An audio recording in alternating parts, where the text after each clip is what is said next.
మసాలా.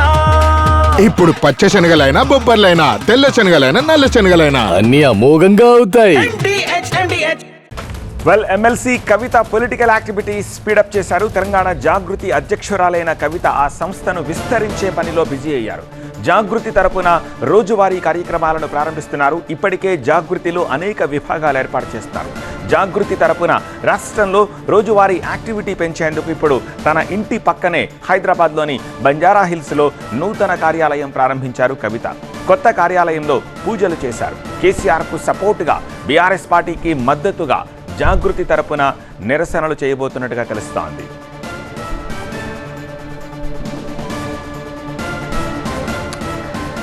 ఈ కొత్త కార్యాలయంలో కేవలం జాగృతికి సంబంధించిన యాక్టివిటీసే ఉండబోతున్నాయా, లేకపోతే ఇంకేమైనా కూడా అక్కడి నుంచి రాజకీయ వ్యూహాలు రచించబోతున్నారా? వీటికి సంబంధించిన పూర్తి డీటెయిల్స్ అందించేందుకు మా ప్రతినిధి రాకేష్ సిద్ధంగా ఉన్నారు. రాకేష్, కవిత జాగృతి విషయంలో మరింత స్పీడ్ పెంచారు. కొత్త కార్యాలయాన్ని ఓపెన్ చేస్తున్నారు.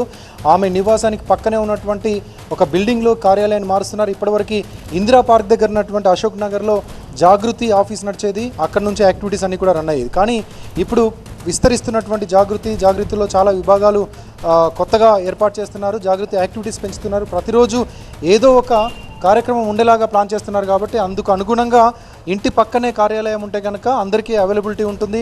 కార్యకర్తలను కలవడానికి ఈజీగా ఉంటుంది. ఎప్పటికప్పుడు మీటింగ్స్ పెట్టుకోవచ్చు. అదేవిధంగా అన్ని విభాగాలకు కూడా ఇందులో ఇప్పటికే కార్మిక డివిజన్ విభాగం ఒకటి ఓపెన్ చేశారు.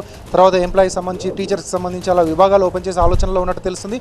వాటన్నిటికీ కూడా దీంట్లో స్పేస్ ఇవ్వచ్చు. అందుకోసమనే ఈ కొత్త కార్యాలయం ఓపెన్ చేశారు. గతం నుంచి కవిత చెప్తున్నారు, పార్టీ కేసీఆర్ విషయంలో చాలా యాక్టివిటీ తక్కువ చేస్తుంది.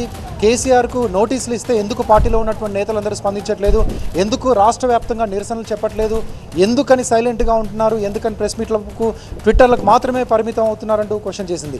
అదే విషయాన్ని చెప్తూనే పార్టీ చేయాల్సినటువంటి పనుల్లో సగం పనులను జాగృతి ద్వారా ఇప్పటికే చేస్తున్నాం కాబట్టి ఇక ముందు కూడా ముందుకెళ్తాం.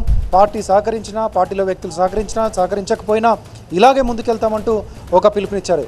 దాంట్లో భాగంగానే జూన్ 4న మహాధర్నా, కేసీఆర్కి ఇచ్చినటువంటి నోటీసులకు వ్యతిరేకంగా నిరసనగా చెప్తున్నారు. కేసీఆర్ ఇంతవరకు అపాయింట్మెంట్ ఇచ్చారా, లేకపోతే కవిత అడిగిందా, కవిత వెళ్తారా, వెళ్ళి కేసీఆర్ని కలుస్తారా, ఇదంతా కూడా ఇంకా ఇప్పటివరకు క్లారిటీ లేదు.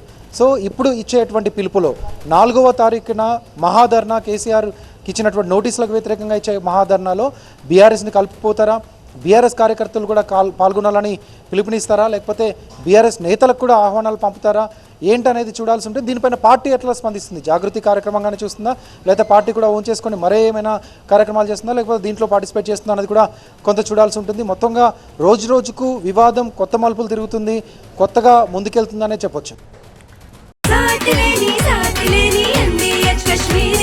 అరే తక్కువయ్యి కానీ అసలైంది వెయ్యి. MDH కాశ్మీరీ ఎర్ర మిర్చి పౌడర్.